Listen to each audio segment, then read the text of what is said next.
Everything about your morning coffee or the phone in your hand, every single thing we use is the product of something called an economic system.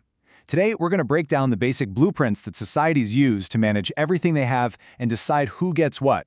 Let's dive in. It really all starts with a super simple question, one that I'm sure we've all asked at some point. Why can't we just have everything we want? Well, the simple and kind of frustrating answer to that question is what drives the entire field of economics. And that answer, the one big problem that every single society has to figure out how to solve, comes down to just one word: scarcity.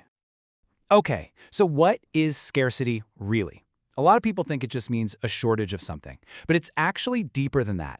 It's the fundamental idea that we, as humans, have basically unlimited wants, but the resources to fulfill those wants, well, they're limited. And this isn't just a problem for some people, it's a reality for everyone, from a single person to an entire country. And this is the crucial part. Because of scarcity, we are all forced to make choices. On a personal level, do you buy a new book or save for a vacation? On a massive scale, does a government fund a new hospital or a new highway? You can't always do both. Every single one of those decisions is a trade-off, and it's all because we just don't have enough to do everything. All right, so if scarcity is the problem, what are the tools we use to deal with it? Well, we have our economic resources, which are better known as the factors of production. Just think of them as the basic building blocks for creating, well, anything. And there are 4 of them. These are the absolute essential ingredients in any economic recipe. So let's quickly run through what each one means: land, labor, capital, and the entrepreneur. So first up is land, and this isn't just, a patch of dirt. It means all natural resources: oil, water, forests, the whole shebang. Then you've got labor, which is pretty straightforward. It's the human effort that goes into making things. Capital is a really important one. People hear capital and they think money, but in economics, it really means the tools, the machines, and the factories we use to produce other things. And finally, you have the entrepreneur. This is the spark, the person who takes a risk to combine the other 3 and actually create something valuable. So now that we have our ingredients, let's look at the different recipes, the actual systems that societies have come up with over time.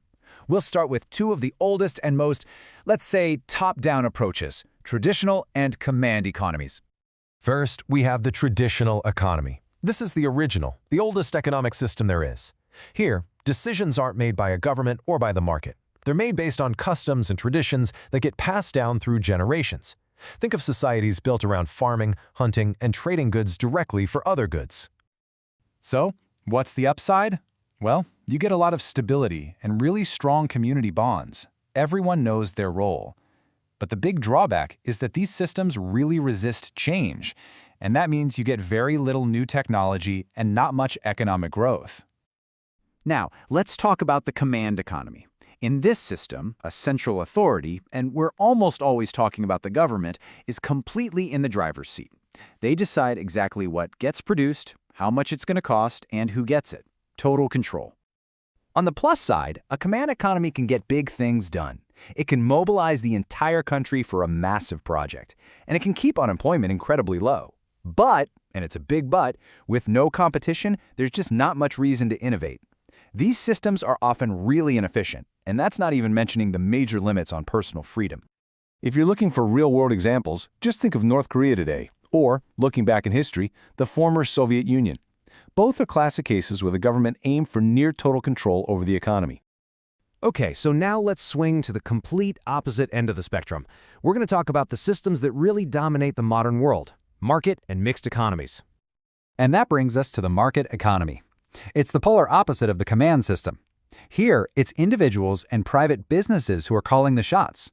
Decisions aren't handed down by a central planner. They happen organically, through the forces of supply and demand. The big advantage here is competition. It fuels innovation, it creates efficiency, and for us as consumers, it means a huge variety of stuff to choose from. The downside?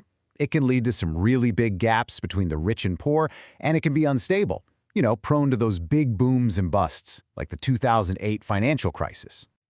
People often point to places like the United States and Singapore as prime examples of market economies, but it's worth remembering that even they have government regulations, which kind of hints at where we're going next. So let's just boil it down. It's a fundamental difference in philosophy. In a command system, the government owns the resources and makes the decisions. In a market system, individuals do. One is top-down control, the other is bottom-up, driven by millions of individual choices. So with these two extremes, what do most countries in the world actually do? Well, they compromise. They create a mixed economy. It basically takes elements from both. It allows for private businesses and market forces, but it also has a government that steps in to regulate certain things and provide a social safety net. And in reality, pretty much every country today has a mixed economy, but they all exist on a wide spectrum. A country like Germany leans more towards the market, while a country like China still has a very heavy dose of government command. The real debate for every nation is always about finding that right balance. All right, so after going through all that, we have to ask the big one. Which of these systems is actually the best? Yeah, I mean, it's the ultimate question, right? If you were building a country from scratch, which blueprint would you choose? The truth is, there's no single best system. The right choice depends entirely on a society's goals. A command economy might give you job security, but you'll probably lose out on innovation. A market economy can create incredible growth, but it can also leave people behind. And that's exactly why most nations today try to find that middle ground, a mixed system that aims for the best of both worlds, the engine of the market with the safety net of government oversight. So I'll leave you with this final thought. What about the country you live in? When you look at its laws and its culture, what goals does its economic system truly prioritize? Figuring that out tells you a whole lot about the world around you. Thanks for joining this explainer.